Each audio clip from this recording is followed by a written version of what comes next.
Hello, hello. Welcome to this week's episode. I'm so excited to have Carissa Lynn Renner with us today. She's from The Bold Vocal, and she is passionate about helping you use your voice as your tool. And I can't wait to dive into this conversation. Welcome, Carissa. Thank you for being here. Hi, Cindy. I'm so happy to be here. I adore you, and I'm so thrilled that you invited me here today.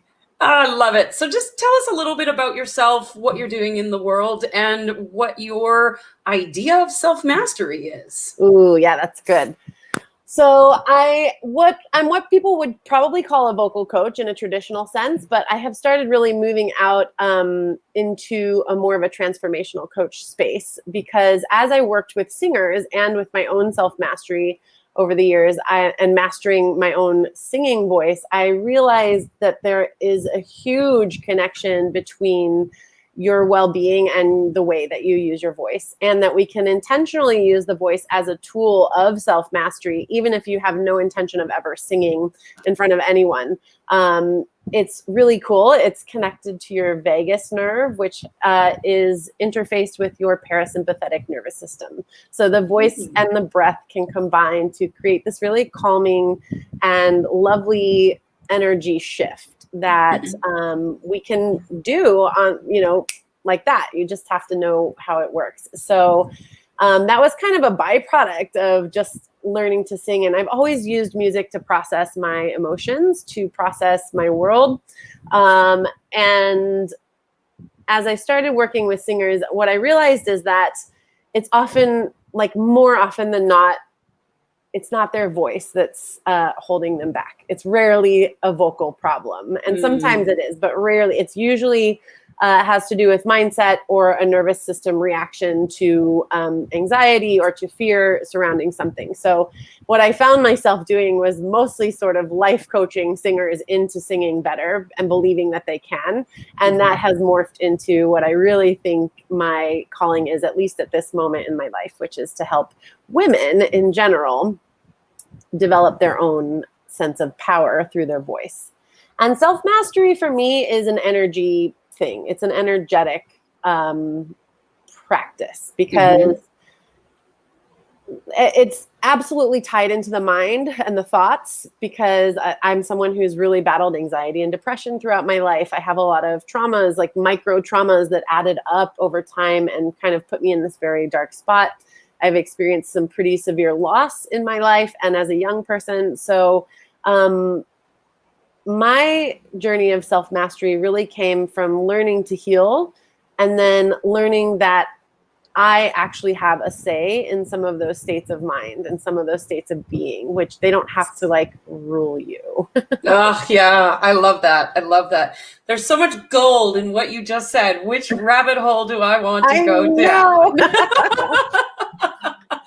So I think let's talk about this idea of the voice and sound and vibration and energetics, because there's a lot of scientific background around how sound can affect us, even like monks chanting, using the om, all of those pieces. That's all of that vocal energetics. Let's dive down there. Yes. Okay. So this is actually something I'm still really uncovering in my own education, because again, I was taught very traditional vocal pedagogy. You make the vowel sounds and you make the sounds, I was taught to sing in a very traditional sense. And as I've gotten into this work, I'm learning so much that, the chakras each have a tone that is associated with them, and the frequencies of different healing, the hertz, so these ideas of sound baths. You can go have someone play the bowls. Well, you can essentially create your own sound bath from the inside out. And so if you feel a very powerful shift when you go sit in the presence of music, or even if you just used a Spotify playlist to shift your vibe, shift your energy, if you're feeling down, you play a happy song, or a song can call up a memory. I'm getting chills when I talk about this. There's so much energy surrounding this. And I think we're all aware on some level the power of music and what it can do for our mood, our healing processes, our emotions. But what we haven't really started to talk about is that you have music within you. And even if you don't believe that you do, you don't have to be born some crazy talented person to use these tools. And if you think that the shift that happens when you sit amongst sound waves and you feel that shift in your own energetic field is powerful, then wait till you try it from the inside out, because you're moving energy through your physical being and shifting from the inside. It's amazing. It's like to me, it's like you're shaking loose with vibration, any stuckness, any shadow, anything that's there, you're kind of shaking it and then sweeping it out on the breath and just letting it, like, purging it. And it's amazing. I love it. I love it. And so, yeah, I mean, everybody is sound. We are all energetic waves and frequencies, and sound is nothing but a frequency. And each of the chakras have those different frequencies that allow us to, create or build things or channel all of those pieces, right? I love that. So how has self-mastery supported you as an entrepreneur? Oh my gosh, in every way imaginable, because I'm somewhat of a baby. I'm not going to call myself a baby entrepreneur. I'll put myself in like the junior category. I've been at this for about 2 years, and I'm just now starting to get into the mode where I'm like continually launching over and over. And I've kind of always got my hands in some sort of an offer. And it's what I do full time. Thank you very much, 2020 and COVID. I love this year. So you can at me if you want, but 2020 is awesome. So you guys, you're stuck on that. Come sing with me a little bit. I'm loving 2020 as well. 2020 is great. I mean, there is a lot there. I don't want to go down that rabbit hole because it's, obviously this is a very uncomfortable time, but there are so many beautiful things being uncovered. And one of them for me that was really lovely was that being a musician for my career, because I was a pro singer my whole life. Since I was 15, I've been singing like as my job. And I went to school for it in college. And being a pro musician carries a lot of financial instability. Like the structure is very unstable. Some months you have 15 shows in a row and you're like flying all over the place, and other months you're like, I don't know what I can eat tomorrow, like, can I afford rent? So it's been definitely tumultuous, and I really wish I had learned self-mastery earlier, because when you are a singer, a pro singer, you essentially are an entrepreneur. You're marketing yourself, your skills. You need to manage your money. You need to put money aside for taxes. Nobody ever told me this stuff. I'd gotten a big bind with the IRS when I was about 10 years ago, and I'm still, sorting that out. Thank goodness that's, it's not a problem at this point. But the self-mastery came later in my life, and it came as a result of the mental health issues I was struggling from not understanding it. And my energy is very wild. My chart is, I'm a fire sign with 2 air signs in my moon and rising. So it's super powerful fire energy and air, but I can be very scattered. I have no earth and no water in my major sign. So I everybody who's listening is like, what's her number? I'm a 7. You told me I'm a 7. Yes. Which I have not uncovered the numerology. Like, I haven't lifted that manhole yet and like crawled in, because I know I'm going to love it. Like one thing at a time. I'm like one thing at a time. And that is my tendency, being this kind of scattered, really bold personality. I do tend to like take on everything at once. So that is one of the things that in my journey of self-mastery that I'm working toward, is just really sort of slowing everything down, because I tend to like light a flame and then all that air comes at it and it's like out of control really quickly. So grounding and slowing down and flow is something that I'm really working toward. And it came from, it's hard to drop into this story because there are so many components, but the really big moments were this, like the peaks in this journey was in 2011. I was living with a man whom I thought I would marry. I was like very happy. And for the first time, really like happy in that way. I'd had serious boyfriends, but we'd never lived together, never really talked about the whole family business. And he was a professional skydiver.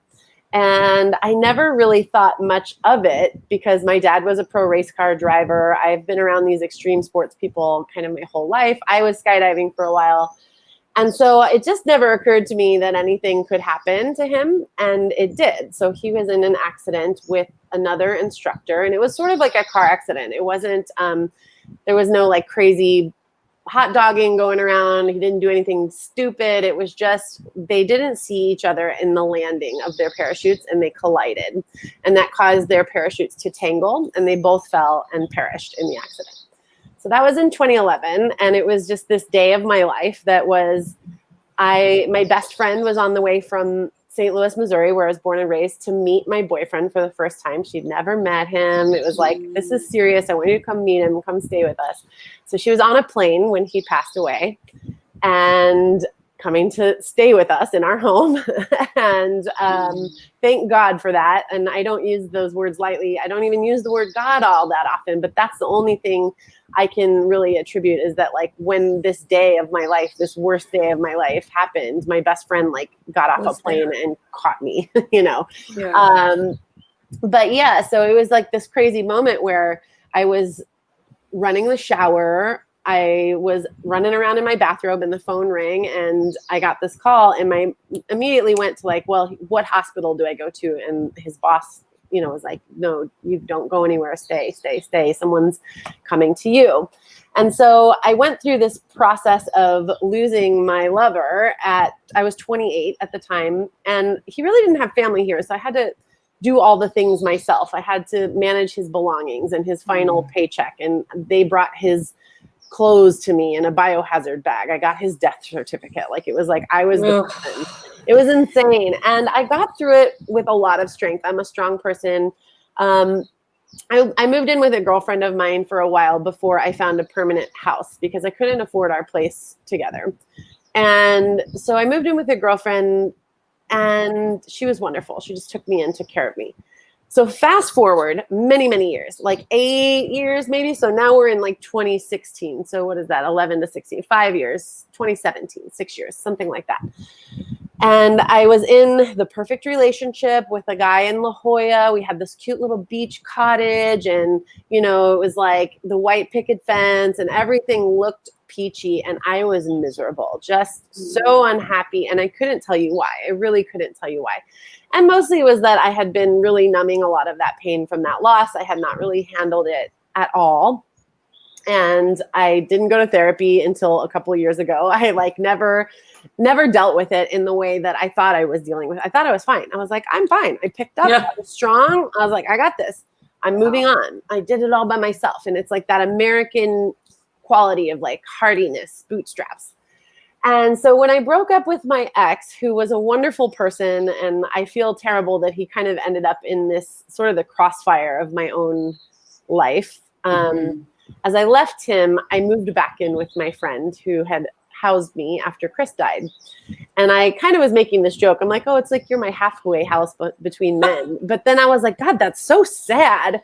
First of all, like how sad is that? And then second of all, as I was sitting in that room, it was so interesting. It was like I knew the room and the room knew me. Like the energy of my own loss was still embedded in the walls. I could feel my own heartbreak in this physical space that I was living in.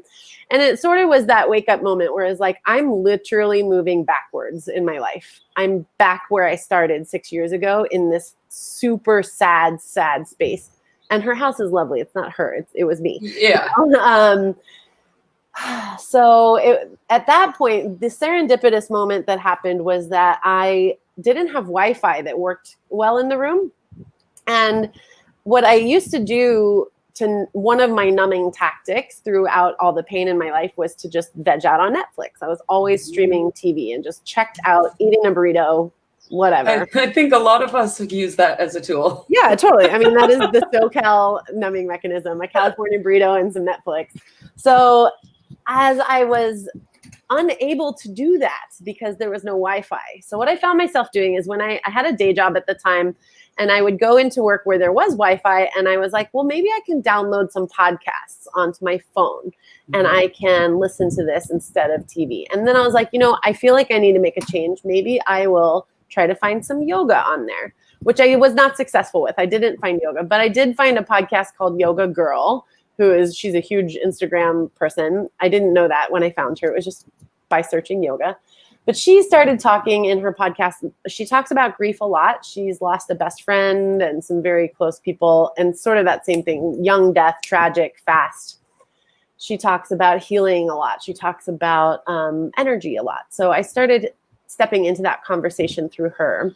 And as I loved it, I became really addicted to it. I was like, oh, I need more and more. And so then I started searching out more and more material in this healing space, in the healing journey. So that's really where my self-mastery started to come in, is that I knew I needed to make a change because I witnessed my life moving in away from what I wanted and literally back to the place where I had been years before. And so still so sad. So that was really the big shift for me, is thank goodness there was no Wi-Fi in that bedroom. I love that. It's always those little things that make it so that you're almost forced to make a shift. And the universe is literally throwing it in your face, right? Yeah. Yes. I love that. I love that. So what is one truth that you wish every entrepreneur knew?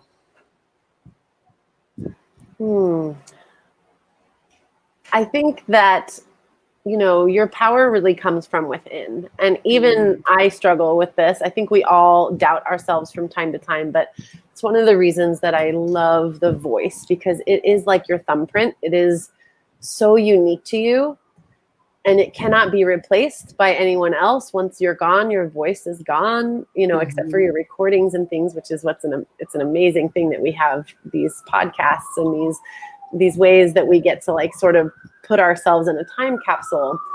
But it's the only thing that it's like your thumbprint, your fingerprint. There's no one else with your voice, and you can imitate others and you can get really close. But even if you heard an artist doing an impression of someone else, you can, in moments, there are glimpses of that person's voice that creep through the impression. Like they can mirror that sound so closely, but every once in a while you hear the person in there. And so the voice has so much power beyond what I'm kind of fascinated with, which is the vibrational element of it, the healing capabilities, like the central nervous system access that you have through the voice. Beyond that, it's our self-expression, it's our thoughts, it's our power. You have every capability of creating the change in your world that you want through your voice and how you choose to use it. Oh, I love that so much. So if you could share anything with our audience about current events, what would you share? Well, this is tricky because I feel the need, as you say that, to acknowledge that I am a white woman of privilege, and that is a very real thing, and that what's happening in our systems is very real. And I've benefited from it my entire life and continue to this day to benefit from it. And I don't agree with that. What I'd like to share about it, though, is that we have choices in where we focus our time and energy. And you can be part of the solution there without splaying your insides open and absorbing all of the pain from that. Because as an empathic person, when the George Floyd murder occurred and the uprising of America started, it was deeply painful for everyone. I mean, I think, obviously the Black America is reliving trauma when that happens. And I think white America, for the majority, at least in my experience, was horrified by this. And I'd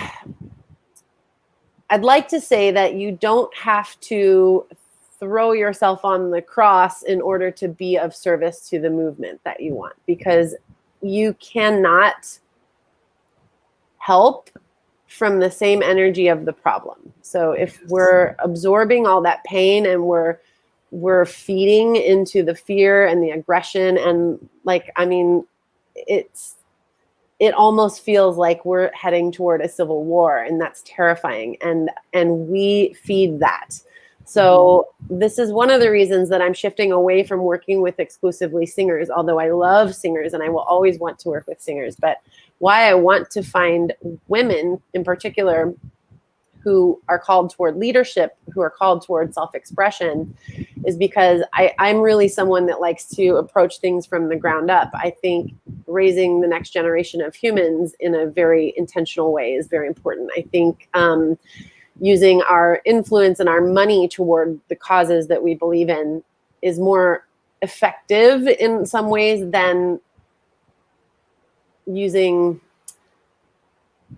feeding into the conversation of how wrong it is. We know it's wrong. So what can we do to actually take action? And for me, I'm not somebody that puts my body on the line for that. Like, and that's one way you can protest. You can put your physical body in the line of fire.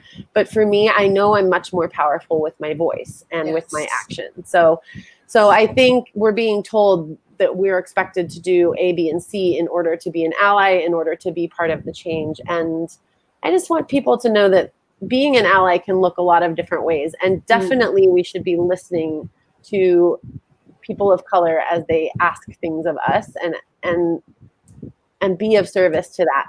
But know that you only can know how you can help. And if you spend all of your time in the news and on the Facebook and in the clutter, you can't help because your nervous system is shot. You're just you can't. So.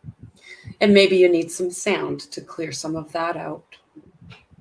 And song, I mean, song, you guys, there's so, like, think about songs like The Times They Are a Changin'.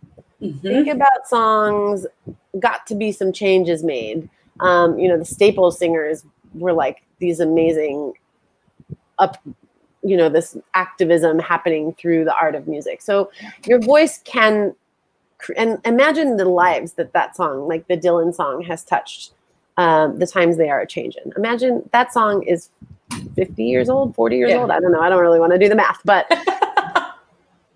that still rings true today as it did then. And we feel that energy again. The Times They Are a Changin'. And we could sit with that Dylan song that is so old and feel its presence as though it were brand new. So there's so much power to be made. And really that reaches much further than maybe a Facebook post would, right? A rant on Facebook. A song can carry much farther than just words.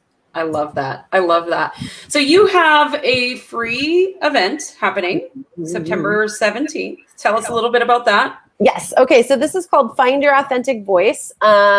Right now it's just in pre-launch mode. So if you sign up, you'll get an email confirmation. There's no content. There's just a little welcome because I am still putting it together. But roughly what it will be is I'm going to give you the basics on how the voice works. It's a 3-part system. You are a wind instrument and you are an aerodynamic instrument, which is really cool. So there are 3 systems of speaking and singing. The first being airflow or pressurization, which is basically from here down, your lungs, your abs, your diaphragm, your intercostal muscles. That's the first system. And that is our air support. The second system is your actual voice box, or larynx is the official term. And that is basically a data center, and that is the vibration. The vibration comes from the voice box. And then we have resonance, which is the third system. And resonance gets me so fired up. I can't even stand it. And resonance is what gives you power. It's what gives your voice the ability to talk or sing or, give presentations for hours on end without ending up in that groggy space or like feeling vocal fatigue or losing your voice. So if you've ever gone to a concert before and you come home and you don't have a voice, that is because you haven't learned how to use resonance and you're putting all the power in the data center. And the power center is up here. So pressure, vibration, resonance. And resonance is just one of those things that I could spend all day thinking about it and talking about it, because earlier when my hair stood on end, this is resonance. When I met you and immediately was like, I love Cindy. I don't know why. I've never met you in person. I've spent a total of maybe 60 minutes with you, or, maybe an hour and a half now at this point. Who knows? But I immediately clicked, and that is also resonance. And when you hear a speaker or a singer that you resonate with, what's happening is that the sound wave is traveling from them to you, and you're taking it in, and the way that your body takes that sound wave in, it like you start to mirror each other. Yeah. So your body also does this. Your bones, like your cheekbones, your jawbone, your teeth, the inside of your nasal cavity, the inside of your mouth, they all take the vibration created at your throat source and amplify it in different parts of your body, which gives you, anytime you start to amplify and mirror these sympathetic vibrations, they come out and they grow, they get bigger, they get more powerful. So just as the same way you would protect your voice and use it really efficiently, the way that it's intended to be used, is the same way you could start a movement. It's the same way you find your tribe. And it's so, I love that. It's so cool. I love that. So I'm going to make sure that the link is everywhere that this podcast goes out, so you can grab your spot in that. Carissa, I want to thank you so much for being part of Rebel Radio. And as always, I have one last question for you. What do you dream of for the world? I really, truly dream of a world that is heart first, heart centered, that knows without any question that everything you say, do, think, and are is intertangled with everyone else and our natural environment, that you are so important, and that there is no difference between doing something to yourself and doing something to someone else. It's the same. Oh, that resonates. Thank you, Carissa.